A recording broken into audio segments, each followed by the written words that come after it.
The smell of Elmer's glue hit me as I walked into the kitchen. I looked at the dining table and nearly fainted.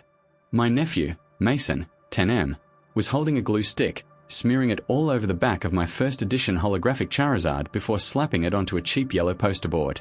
The world seemed to tilt. My vision tunneled. "Mason," I whispered. "What are you doing?" "Hi, Uncle OP." Mason beamed, pressing his sticky palm directly onto the holographic foil of the Charizard to smooth it out.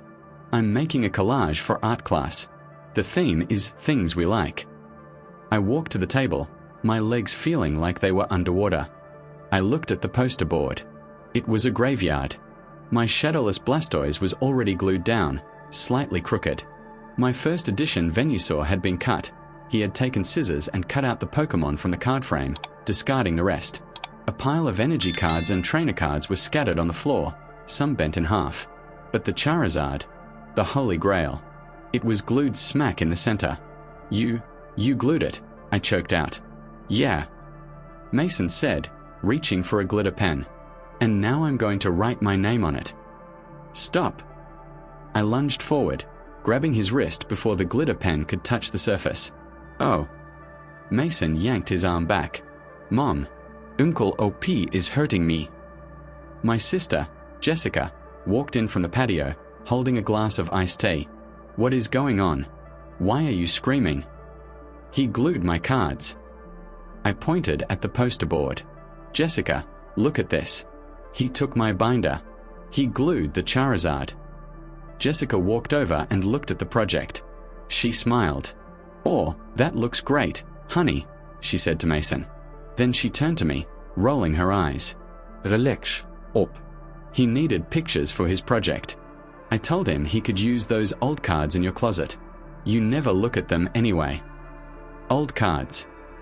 I felt like I was having a stroke. "Jessica, that Charizard alone is worth $5,000. The whole binder. He just destroyed $15,000 of assets. He cut the Venusaur with scissors." Jessica laughed. It was a condescending, dismissive laugh. 15,000? 4 Pokemon? Stop lying.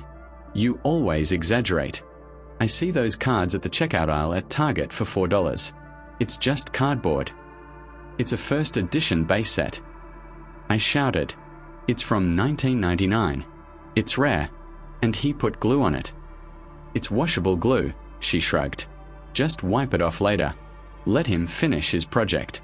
It's due tomorrow and he's worked so hard on it." "Wipe it off." "Ist here." The glue soaks into the paper. It ruins the grade. It warps the foil. And he cut the Venusaur. You can't wipe off a scissor cut. "Well, maybe you shouldn't have hidden them in the closet if they were so precious," she snapped. "Mason found them. Finders keepers. Besides, he's being creative. You should be proud he shares your interests instead of being a greedy hoarder." She patted Mason's head. "Keep going, sweetie. Use the green glitter for the lizard." "It's a dinosaur." Mason corrected, reaching for the glitter again. "No." I grabbed the poster board. I yanked it off the table. The glue was still wet. The Charizard stuck to the board. The Blastoise stuck. "You are ruining his art." Jessica shrieked. "Give that back." "I am saving my property." I yelled. "Get out. Get out of my house.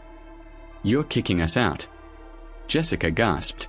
"Over a school project. Over 15 grand. I said, "Leave. Now." I laid the poster board on the kitchen island. My hands were shaking so hard I could barely control my fingers. The glue was tacky, but setting fast. I used my fingernail to gently lift the corner of the Charizard.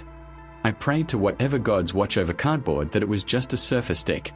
I pulled. Re-ip. The sound was faint, but it was fatal. As the card lifted, the blue paper backing stayed glued to the yellow poster board. The cards separated into layers. I was holding the front foil, flimsy and curled, while the back remained a permanent part of Mason's Things We Like collage. "No," he whispered. "No, no, no." I looked at the Venusaur. Half of it was missing because he had cut around the flower on its back. The Blastoise was smeared with a fingerprint that was already drying into the surface. "You ruined it." Jessica shouted, marching over to the island. You ripped his project. Now he has to start over. I ripped it. I spun on her, holding the delaminated skin of a $5,000 card. Jessica, the glue destroyed it instantly. This card is dead. The paper is torn. The value is 0. Jessica clapped her hands together, a sharp, condescending sound. Look how creative he is. He made a collage of monsters for his art class. It was beautiful until you tore it apart. Don't be so selfish, OP. They are just shiny cardboard pictures for kids. He needed them for his grade. His grade? Ich zerrte her. You let him destroy $15,000 of assets for a 4th grade art project. Oh, stop with the 15,000, she groaned. You keep saying that number like it's real. It's a Pokemon. It comes in a pack with gum. I bet you paid $10 for the whole book. It hasn't come with gum since 1999. I yelled. These are vintage. This binder was my savings account. I was going to sell this for a down payment on a condo. Well, that's a stupid way to save money, she sniffed. You should have a 401k like a normal adult. Relying on children's toys to fund your life is pathetic. Honestly, Mason did you a favor. Now you can focus on real things. Real things. I pointed to the shredded Venusaur. This is destruction of property. You are paying for this. I am not paying for your paper dolls, she shrieked. I have rent to pay. I have Mason's tutoring.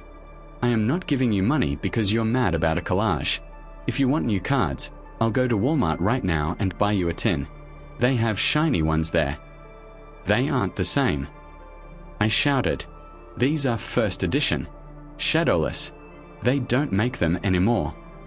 They all look the same to me, she shrugged. Come on, Mason. Grab your glitter. We are finishing this at home. Your uncle is having a tantrum. Mason grabbed the glitter pens. Can I take the board? No. I slammed my hand on the board. This is evidence.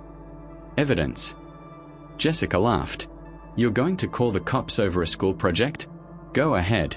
Tell them a little boy used some stickers. They'll laugh you out of town. She grabbed Mason's hand. We are leaving. You are toxic, OP. Don't expect to see us at Christmas. The door slammed behind them. I stood in the silence of my kitchen. The smell of glue was still heavy in the air. She thought it was a joke. She thought I was pathetic.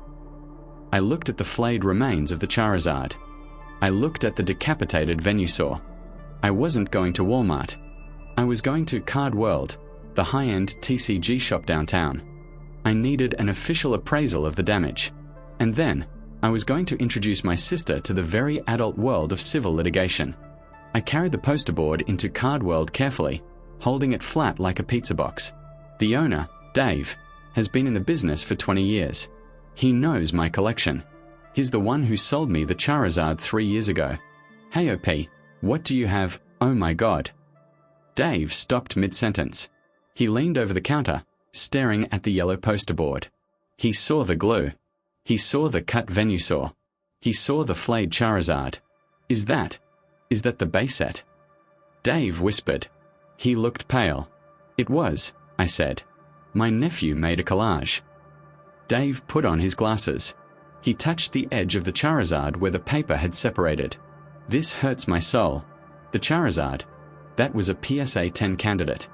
I would have offered you $5,000 cash for it today. The Blastoise, shadowless. The Venusaur, scissors. Scissors, I confirmed. It's 0, Dave said, shaking his head. Actually, it's less than 0 because it makes me sad to look at. The condition is destroyed. You can't even grade these as authentic altered because the backs are missing. They are scrap paper. He wrote up a formal appraisal on his shop letterhead. Item, partial set, Pokemon base set 1st edition, 1999. Condition, destroyed or adhered to poster board. Estimated replacement value, near mint, gem mint 16500. Prices had spiked. The invoice. I scanned the appraisal. I scanned the eBay sold listings for comparable cards. I drafted a formal demand letter. Subject, reimbursement for destroyed property. Jessica, attached is the professional evaluation. The total loss is $16,500. Please remit payment within 30 days. She replied with a voice memo. You are mentally ill. I showed the collage to my friends and they said it was cute. You are trying to bankrupt your own sister over stickers. I'm blocking you. The court case. I filed a lawsuit in civil court, skipping small claims because the value exceeded the $10,000 limit. I had to hire a lawyer, but he took the case on contingency because the evidence was so clear. Jessica showed up to the deposition without a lawyer. She brought the Target tin of cards she bought. Look, she yelled at my lawyer. These are brand new. They are shiny. Why won't he just take these? My lawyer calmly placed Dave's appraisal on the table. You destroyed vintage collectibles. Offering modern reprints is not restitution. It's like wrecking a vintage Ferrari and offering a Hot Wheels car as payment. But it was for school, she cried. He got an A. That was an expensive A, my lawyer noted. The verdict. We went to trial. The judge looked at the poster board, which I brought as Exhibit A. He looked at the appraisal. The judge said. The law does not distinguish between a toy and an asset when value is proven. You failed to supervise your child, who destroyed property valued at $16,000. Judgment for the plaintiff in the amount of $16,500 plus legal fees. Jessica started screaming. I have to sell my car. I have to move. Then you shouldn't have used a first edition Charizard for arts and crafts, the judge said. The aftermath. She didn't pay. I garnished her wages and put a lien on her house. It destroyed her credit. My parents are furious, saying I chose cardboard over family. I didn't choose cardboard. I chose Bundari. I used the first settlement check to buy a new Charizard. It's graded. It's encased in hard plastic, and it lives in a safety deposit box at the bank. Mason got an A on his project, by the way, but I hope he learned that some art supplies are just too expensive.